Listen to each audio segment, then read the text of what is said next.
Before I start the video, I just want to let you guys know that I do now have a Patreon account. I'm not going to sit here and try to beg like I'm homeless or something, but I'm 16, money doesn't come easy, and you know, upgrades to this channel are going to be extremely difficult because I get paid like $2 a video. Like $1 or $2 a video. And how YouTube works is that every dollar you get gets put into a pool, and you can't get the money until you reach 100, which is like 50 videos. So, you know, if you would consider donating to the Patreon, it's a monthly thing. So if you pledge $1, it takes $1 out of your card every month, or you can cancel it. It's up to you guys. I don't want to be, you know, beggy and push on the whole Patreon thing. I really don't like that, and I feel really uncomfortable. But upgrades to this channel are going to be extremely difficult if I don't do something. I've been trying to get a job for the past 6 months, but good lord, they don't like to hire young. So if you guys would consider donating, that'd be awesome. I thank you guys so much, and I hope you enjoy the video. That nigga nice, that nigga mean, switch it up. That nigga raw, that nigga green. After hearing me, you know, yap about Patreon, I'm gonna let you guys know what the video I'm doing here today is if you haven't read the title. So this is going to be one of my first free agent videos, and the free agent videos I'm going to do by position. So I'm going to break down each position that the Saints need during free agency and give you guys the 3 or 4 best targets for that position. Now, as you guys can see by the cover of the thumbnail, if you guys don't know who that is Jared Cook. That is who I think would be the best fit for us at tight end, but he's going to be the hardest one to get out of all targets because we do not have, you know, one of those, you know, Colts cap spaces or Texans cap spaces where we have like $70 to $90 million. I'm not saying Jared Cook is a $70 to $90 million man by any means, but he's definitely worth more than, you know, $10 to $15 million, which is what he would probably go for. He had a career year in Oakland last year with 68 receptions, 896 yards, and 6 touchdowns. That may not sound like a lot, but Oakland is the most dysfunctional team, one of the most dysfunctional teams in the NFL. So putting up good numbers there is, you know, astonishing. Now, with those numbers and the fact that he had a career year, everybody expects Oakland to try and re-sign Jared Cook for big bucks. But Oakland traded Khalil Mack and traded Amari Cooper to the Cowboys. So we can't really put a pin on what their management is thinking ever. So Jared Cook would be an exceptional fit in New Orleans. You put Derek Carr. He's been playing with Derek Carr. You upgrade him to Drew Brees. It's a whole different story, dude. Tight end has been something we've been lacking since Jimmy Graham, and I think acquiring Jared Cook somehow would be a really good pickup for us, especially because I know he's tired of losing in Oakland. I know he's tired of losing. So hopefully, with that being said, he considers, you know, I hope we give him an offer, is what I'm trying to say. I hope we offer Jared Cook some money and try to bag him because we are not that thin at many positions on our football team, but tight end is a ginormous need we have. Our entire tight end group is extremely unpromising. We have Dan Arnold, who is a converted wide receiver. Garrett Griffin, who is, I mean, he's decent. We signed him through 2020. He's not that great. And Josh Hill is mediocre at best. Without Benjamin Watson, because he's retiring, our tight end group is as thin as it's ever been. It's really, really, really, really bad. We're going to need to get something in the offseason. I think Jared Cook would be an exceptional fit. I don't know how much money he's going to be asking. It's going to be more than what he's usually paid because he had a career year this year, and he's going to want some big bucks. Not too big, though. He did have 896 yards and 6 touchdowns, but he's not worth too much. So we can make a run at Jared Cook. It's not guaranteed that we get him. There are going to be other teams trying to snag him along with Oakland trying to re-sign him. So it's a bit of a long shot, but if we got Jared Cook, it would help us extravagantly. The second option I have is the most realistic option in my eyes, and that is Austin Seferian-Jenkins. Now, if you guys remember last offseason, we tried to take we tried to take a dig at Austin Seferian-Jenkins, but we were too slow, and he got picked up by, I think it was Jacksonville. He was a Buccaneers tight end before that. If that name sounds familiar, that's probably why. He is not that bad. His stats are only as bad as they are because he's had Blake Bortles, Josh McCown, Jameis Winston, and Bryce Petty as quarterbacks.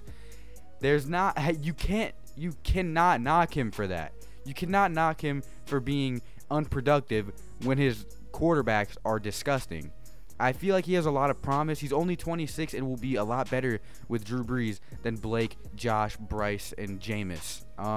Last year, he only played in 3 games in which he had 11 receptions for 90 yards and 1 touchdown. For only having 11 receptions, 90 yards, and a touchdown is pretty good. I'm not even going to lie. One plus about Austin Seferian-Jenkins is he's going to be a low, and I mean very low costing acquire, like what's the word I'm looking for? It's going to be extremely cheap to sign him. He's going to be a very low cost tight end because he has not displayed the full amount of potential that he has with those quarterbacks.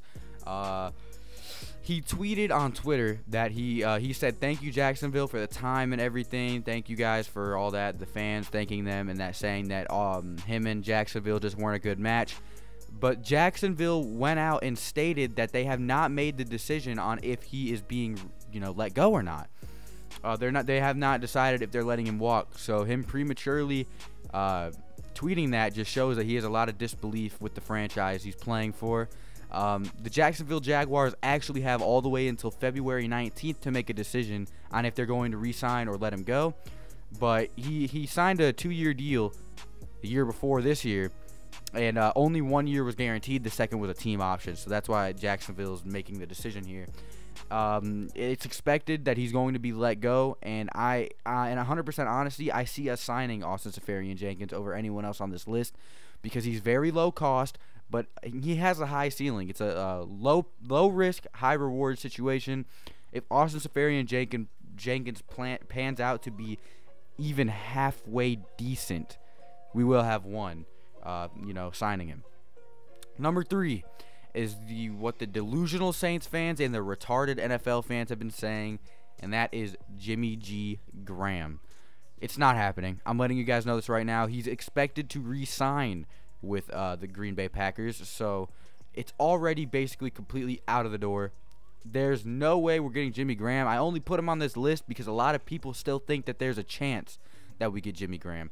Now, he has not been re-signed, and he has not, they have not finalized that whole situation yet, but Green Bay said that they're most likely going to be re-signing Jimmy Graham. Ian Rappaport tweeted about it a week back. He's most likely going to go back to Green Bay, and if he doesn't, I mean, who knows? Maybe we can re-sign Jimmy Graham. I personally don't want to. I don't like Jimmy Graham. The fact that he passed up on us for the Green Bay Packers, which was the biggest fluke I've ever seen in my life, I don't want him. I don't want him in New Orleans again. I just don't like Jimmy Graham. I don't like the guy. I'm sorry. I'm a Saints fan. Yes, I will always be one, but Jimmy Graham is just someone that I can't get with. I understand what he did for us in the past, but ghosting us like that for a couple more $1 million, that sounds really bad. I understand it's a couple more $1 million, but he was the highest paid tight end in the league at one point. He revolutionized tight end contracts for star tight ends. So he was what's his name? Rob Gronkowski before there was a Rob Gronkowski. Jimmy Graham does not need to come back to New Orleans, and if there even is a slim chance that it does happen, I don't want to be associated with him. I don't like Jimmy Graham.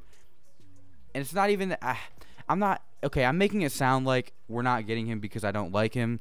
That's not the case. I just genuinely believe that Green Bay is not going to let him go based off of what Ian Rappaport and the Green Bay Packers said themselves. So this is not entirely opinionated. I'm telling you that right now. It's just how it is. Number 4 is Tyler Eifert, which is extremely, and I mean, like, this. I put this at the end because, to be honest, it is so unlikely that it hurts. He broke his ankle last year, and he's the staple of the Bengals. He's the one big piece they have left. If they don't franchise tag him, I'm going to be surprised. I just don't see us getting Tyler Eifert. If he does go ahead and reject or just doesn't sign with the Bengals, I mean, there's going to be a chance that we make a move for him, but with that broken ankle he had last year, I'm just not too sure that we're going to make that move for him. But he's going to be on the market, and there is a chance that we take a dig at him. It'd be cool to see Tyler Eifert in New Orleans because he's had a fantastic career up until this point. He's one of the best tight ends in the league. He's up there with like the Jimmy Grahams and the Gronkowskis and, you know, all the star tight ends, all like 4 of them. So, yeah, Tyler Eifert would be a good signing, but it's just unrealistic, which is why I put it at the last and I'm not giving it much coverage.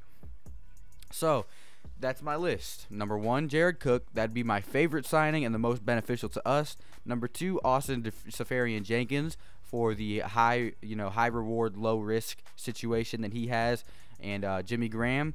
I don't think it's happening because Green Bay pretty much said that they're going to re-sign him, and Tyler Eifert because of the fact that the Bengals have no one else. So, yeah. Thank you guys for watching. Like I said before, you don't have to. I'm not going to sit here and beg, but, you know, I would really appreciate it if you guys clicked the link and gave $1 or $2 to my Patreon.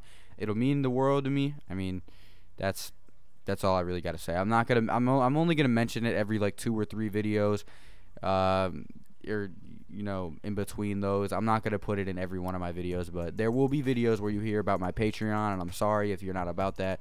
But yeah. Thank you guys so much for watching. I appreciate it so much. Your little cute view means so much to me, and I appreciate every second you spent watching this video. I'm going to be posting more videos like this for the other positions that we need. Specifically, you know, what else do we need besides tight end? I'll figure it out. We're going to have more of these videos, I'm telling you. Thank you guys for watching. I appreciate it more than anything. Hope you're enjoying these videos, and I'll see you in the next one. Adios.